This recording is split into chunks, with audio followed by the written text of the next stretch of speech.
Assalamualaikum warahmatullahi wabarakatuh. We are from for an AP2. In this project, our group will explain you about the security in OSPF. First of all, let we introduce ourselves. My name is Muhammad Yasar Adha, And my name is Ramandika Raka. and let's get started.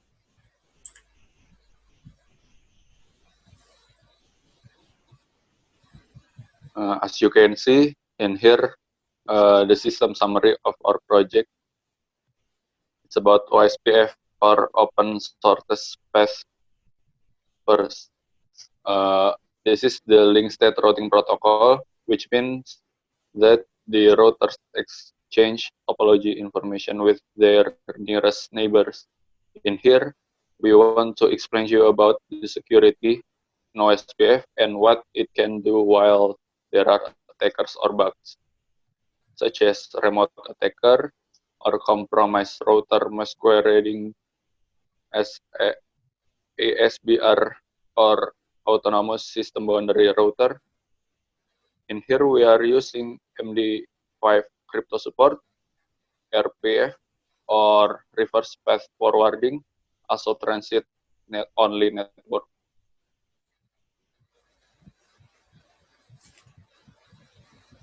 The activity list in our presentation is first describe how to configure OSPF in topology, and the second is describe how to install and configure MD5 crypto support, RPF, and transit-only network.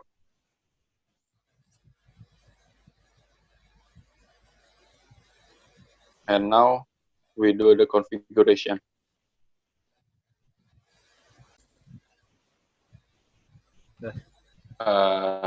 This is the topology of our project.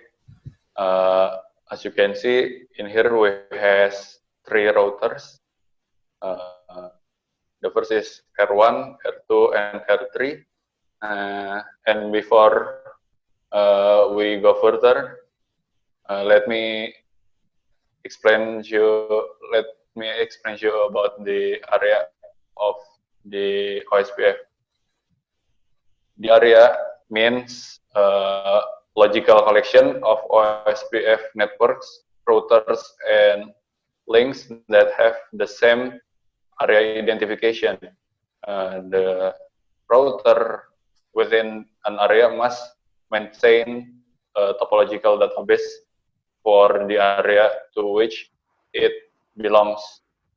So one area is maintaining its topological database.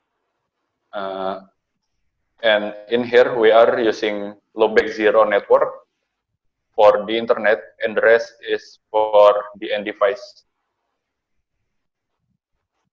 Next. Okay, next is add an OSPF. First, you need type router OSPF1 and then router ID 1.1.1.1. Each router is identified with its unique router ID. And I choose 1 because this is the router 1. And do show IP route connected. This is for see the connected network in this router. And then type network and the IP address and subnet mask is directly connected in this router. And choose area 1 because you can see in topology. And then passive interface loopback 1 and passive interface loopback 2. Passive interface is a command that we can use to control the development of routing table update. It's let the interface continue to receive broadcasts from the active interface while the passive interface doesn't broadcast to the neighbor. And then exit. After that, input IP route 0.0.0.0 and subnet mask 0.0.0.0 loopback 0. This is the default route. It's a setting on a computer that defines the packet forwarding rule to use when no specific route can be determined for a given internet protocol. And then back to router OSPF1 in, and enter default information originate to generate default external route into an OSPF routing domain. And router 2, it's same like router 1. Enter the router OSPF1 and then input router ID 2.2.2.2. Next is to show IP route and enter the network directly connected and the area. And then passive interface loopback 6. For router 3, it's same like router 2. The router ID is 3.3.3.3 and enter the network is directly connected and passive interface loopback 4 and passive interface loopback 5.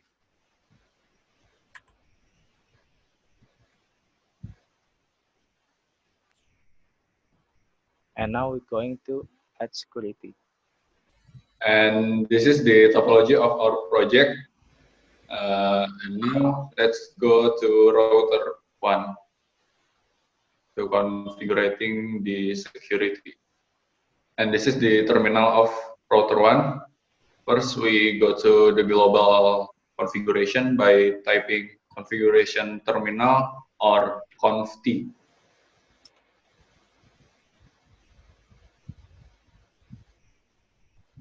And then we go to the interface.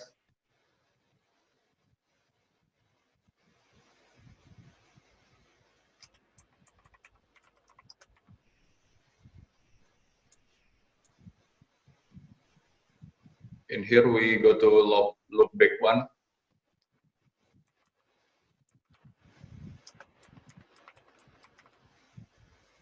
And we type IPOSPF message digest key 1 MD5 because we are using crypto support MD5 and the password is YADA 12 or YADA 12.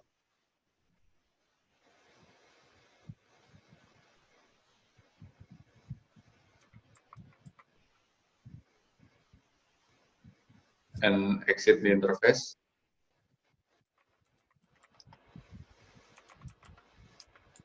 And now let's go to the router OSPF 1.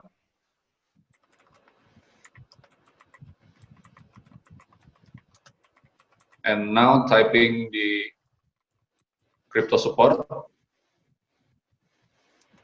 typing area 0 authentication message digest to activate the crypto support.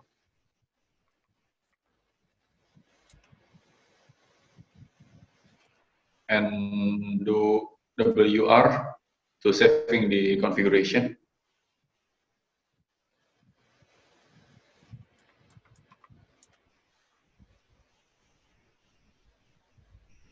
And exit the OSPF configuration.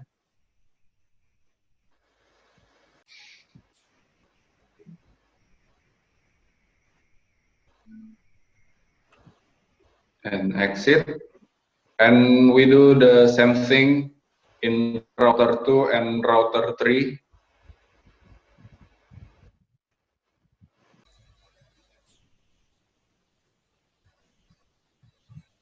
And now we're adding the second security, the RPF or reverse path forwarding. It uses for mitigating the flooding in network. And now let's go to the router 1.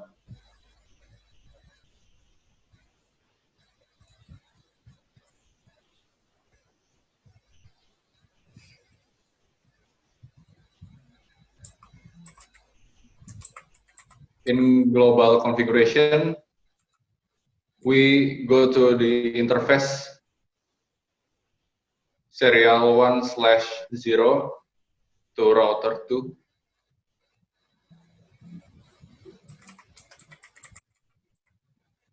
and we type IP verify unicase reverse path to activate the RPF or reverse path forwarding. And don't forget to save the configuration by typing do wr and exit the interface. And we also do the same thing in router 2 and router 3. Don't forget we do it inside the interface. And that's all from us, and that is the security in OSPF. We are sorry for our mistakes in this project presentation, and thank you for your attention. Wassalamualaikum warahmatullahi wabarakatuh.